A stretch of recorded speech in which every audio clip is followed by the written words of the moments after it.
तर आज मी बनवलं होतं स्वीट कॉर्न पासून असं काहीतरी नवीन. तर याने ना खूप जास्त फटाकेच फुटलेत माझ्या घरामध्ये. बघू शकता तुम्ही. त्यासाठी तुम्हाला व्हिडिओ शेवटपर्यंत बघायचा आहे. तर नमस्कार मंडळी, मी आहे पूजा आणि स्वागत आहे तुमचे पुन्हा एका नवीन व्हिडिओमध्ये. तर व्हिडिओला सुरुवात करूया. तर इथे ना सगळ्यात अगोदर मी मकाचे कणीस उकडून घेतले होते पाण्यामध्ये आणि व्हिडिओच्या नादामध्ये डायरेक्ट गरम कुकरमध्ये हात घातला आणि माझा हात खूप जास्त भाजला इथे.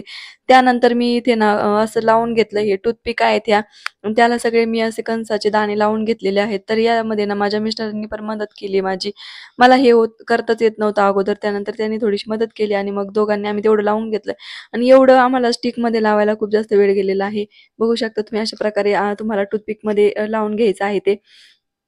अगोदर कणीस उकडायचं आणि त्याच्यानंतर असं टूथपिकमध्ये लावायचं आणि त्यानंतर मी इथे 2 चमचे इथं कॉर्नफ्लॉवर टाकले, 2 चमचे बेसन पीठ टाकले. त्यानंतर चवीप्रमाणे मीठ, हळद आणि थोडासा गरम मसाला देखील टाकला आणि मिरची पावडरही टाकली टेस्ट येण्यासाठी. त्यानंतर इथे सगळं ना मी एकजीव करून घेतले आणि हे खूप जास्त ड्राय झालं होतं. त्यानंतर मी थोडंसं पाण्याचा पण शिंपडा दिला इथे आणि पाणी शिंपवून थोडंसं म्हणजे एकजीव केलं. त्यानंतर मग आता तळून घ्यायचं आहे तेलामध्ये. आता तेलाचं काही बनवायचं असल्यावर मला तर असं होतं, की बनवायलाच नको. पण आता यांनी खूप जास्त फोर्स केलं, की बनव, बनव. त्यांनी व्हिडिओ पाहिलेला कुठेतरी आणि मला बोलले, "असंच करून दे मला पण." त्यामुळेच नाही तर मग आज बनवायला घेतलं होतं मी. मला तेलामध्ये तळलेलं अजिबात आवडत नाही जास्त खायला. आणि आता एवढं सगळं तेलात तळायचं म्हटल्यावर तेल पण खराब होणार आणि ते खराब झालेलं तेल आपल्याला यूज पण मध्ये पण येत नाही. त्यामुळे मी इथे थोडंसं तेल टाकलं होतं आणि त्यानंतर आता इथे तळून घ्यायचं होतं मला सगळं आणि हे तळताना ना खूप जास्त उडत होतं म्हणजे फटाके फुटल्यासारखंच होत होतं आणि मला हे पोळलेलं पण आहे तेल म्हणजे उडत होतं हातावरती. आता इथे एक स्टिक म्हणजे एक जी टूथपिक आहे ती टाकून बघतीये मी तळतंय की नाही. त्यासाठी तेल बघत होते गरम झालंय की नाही.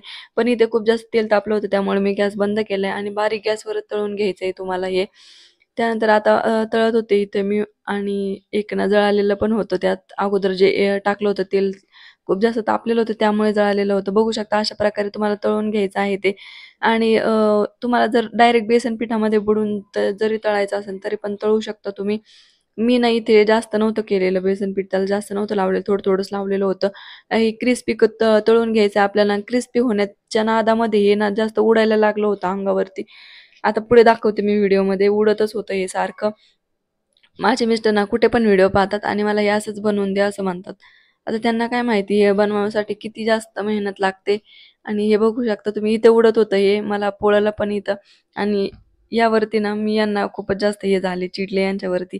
तुमच्या खाण्याच्या नादामध्ये मला एक दिवशी तुम्ही हे करताना म्हटलं हे बघा उडत होतं इथं. आता त्यानंतर सगळं तळून घेतेय मी आणि इतकं छान नव्हतं लागत ते. मला नाही आवडलं. तुम्हाला बनवायचं असलं तर तुम्ही बनवा.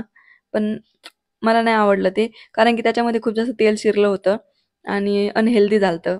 सगळं हेल्दीचं आपण अनहेल्दी करून टाकलं होतं. हेल्दी स्वीट कॉर्न खा तुम्ही किती छान वाटतं म्हणजे उकडलेलं डायरेक्ट. पण हे असं काही बनवून शक्यतो नका खाऊ. मी तुम्हाला सांगेन तुम्हाला आवडलं तर तुम्ही बनवू शकता.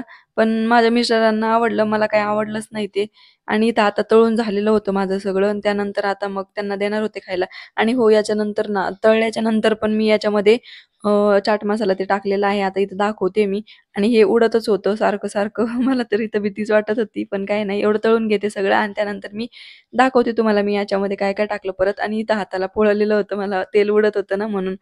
आणि ते उरलेलं तेल पण यूजमध्ये येत नाही. त्याच्यामुळे मला अनहेल्दी अशा गोष्टी करायला अजिबात आवडत नाही. पण आता काय करावं? मिस्टरांना खायचे म्हटल्यावर करावंच लागेल. तर आता इथं तळून झालं हे सगळं माझं आणि त्यानंतर आता इथे मसाले लावायला घेतलं होते मी. त्यासाठी मी इथे त्यामध्ये सगळ्यात अगोदर चाट मसाला टाकलेला होता. त्यानंतर मी चव येण्यासाठी थोडासा हे असतं ना आमचूर पावडर ते पण टाकलेलं होतं. त्यानंतर मी धना पावडर टाकली थोडीशी आणि त्यानंतर मग जिरे पावडर टाकली आणि मग थोडंसं चवीसाठी मीठ टाकलं आणि तिखट नव्हतं टाकलेलं. मी अगोदरच मिरची पावडर टाकलेलं होतं. त्यासाठी ना इथं मग सगळं हे करून घेतलं आणि एकजीव केलं. बघू शकता तुम्ही किती छान झालेलं होतं. म्हणजे हे फक्त दिसायला छान दिसतंय, खायला अजिबात छान म्हणजे छान लागत होतं खायला, पण हे अनहेल्दी झालतं खूप जास्त. तेल शिरलं होतं त्याच्यामध्ये आणि हातामध्ये घेतलं ना, तर असं तेलकट लागत होतं सगळं. तर इथं सगळं सगळं झालंय तळून माझं आता देते मिस्टरांना खायला. दिसायला छान दिसतंय. तुम्हाला जर एक खाऊन दाखवते मी इथे आता. मला आवडलं एवढं, पण खूप जास्त खायला नाही म्हणजे नाही आवडणार, कारण की तेलकट होतं हे म्हणून. दिसायला छान दिसत होतं. बघू शकता तुम्ही अशा प्रकारे.